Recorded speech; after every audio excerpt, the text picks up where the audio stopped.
এলমেনচো, আমি যার নামটা নিলাম উনি হচ্ছে পৃথিবীর মধ্যে সবচেয়ে বড় ড্রাগ ডিলার, মানে গত 4 দিন আগ পর্যন্ত ওকে মেরে ফেলেছে। কারণ মোস্ট ওয়ান্টেড হিসাবে আমেরিকার কাছে, মেক্সিকান গভর্নমেন্টের কাছে সে মোস্ট ওয়ান্টেড হিসাবে মানে বিগেস্ট একটা সাবজেক্ট ছিল, যার মাথার দাম হয়তো বা বাংলাদেশি টাকায় 500 কোটি টাকা কিংবা 1000 কোটি টাকা এরকম ছিল।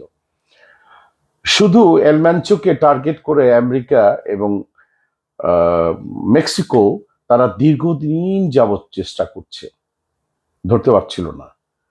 শুধু তার একটি মেয়ে ঘটিত ব্যাপারে গার্লফ্রেন্ডের কারণে তাকে সাকসেস হয়েছে, তাকে গুলি করে মারা হয়েছে। এইটার কারণে এলমেনচোর পুরো মেক্সিকা জুড়ে একদম লন্ডভন্ড অবস্থা। প্রায় 50 থেকে 60 জন মানুষ মারা গেছে এবং আমার মনে হয় প্রায় 10-20 হাজার কোটি টাকার একটা ক্ষতি সাধন হয়েছে মেক্সিকোর। এগুলি বলার কারণটা হচ্ছে একটা অন্য রিজন। এলম্যানচো মেক্সিকাতে জন্ম নিয়েছে, ল্যাটিন আমেরিকা, তার পাশের একটি দেশ হচ্ছে আমেরিকা, পৃথিবীর সবচেয়ে বড় শক্তিশালী মানে রাষ্ট্র। আমার বলার উদ্দেশ্য এই ভেবে যে দেখুন, যে সহিষ্ণুতা, তারপরে ক্রাইম, ভয়াবহতা পৃথিবীর সব দেশেই আছে।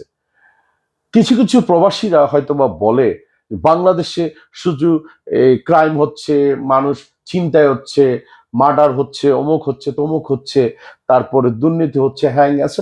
এইটা নিয়ে আমরা একদম সমালোচনার অনেক বিশাল ব্যাপার।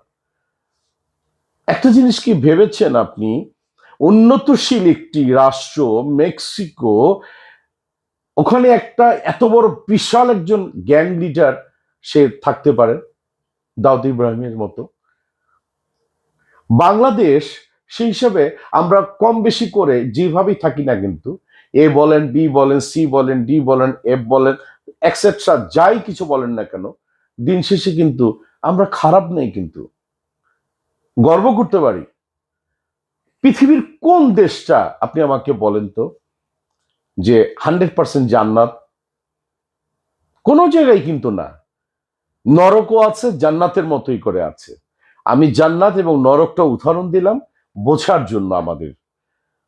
এই যে এলম্যানচো এরকম একটা মানে ল্যাটিন আমেরিকার মতো একটি জায়গায় একটা দেশ লন্ডভন্ড হয়ে যায়, সেখানে আলহামদুলিল্লাহ কম বেশি মানে সেই হিসাবে আমরা ভালো আছি বাংলাদেশের মানুষ। এবং এত বাংলাদেশের কি বলে লোকাল কমিউনিটি, প্রায় 20 কোটি মানুষের একটি অবস্থান। এই 20 কোটি মানুষকে ঠাঁই দিতে গেলে কাউকে যদি বলেন বাংলাদেশের প্রায় 4 থেকে 5টা রাষ্ট্র মিললে তাহলে 20 কোটি মানুষকে মোটামুটি ভাবে মানে তাদেরকে করা যায়। সেই হিসাবে একটু ভাবেন তো আমি কি বলতে চাচ্ছি, কি ভাববেন না?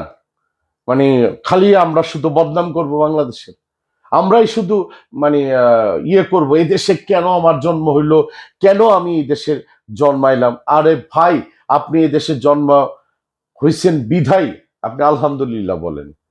শত কষ্টের মধ্যে থেকেও আলহামদুলিল্লাহ বলতে হয়। কই আমেরিকাতে ক্রাইম হচ্ছে, রাশিয়াতে হচ্ছে, অন্য অন্য সব দেশেই তো হচ্ছে। শুধু শুধু কেন রে ভাই বাংলাদেশ নিয়ে খালি নেগেটিভ, খালি নেগেটিভ, খালি নেগেটিভ, খালি নেগেটিভ? পজিটিভ ভাবি আমরা।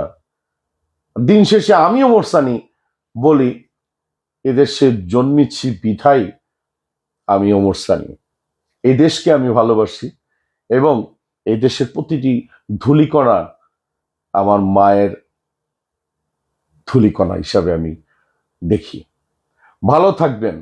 ওই কারণেই এলমেনচোর জন্য মানে আমরা সাধুবাদ জানাইনি, তার মৃত্যু হয়েছে, এত বড় ক্রাইম থেকে রক্ষা পেয়েছে, তাকে কংগ্রেচুলেট করব মেক্সিকান গভর্নমেন্টকে, আমেরিকাকে, যেভাবে বলেন না কেন। আর আমি কোনো রাষ্ট্র নায়ক না যে কংগ্রেচুলেশন বললে অনেক কিছু হয়ে যাবে। আমি রাষ্ট্রের প্রজা, ভালো থাকবেন সবাই।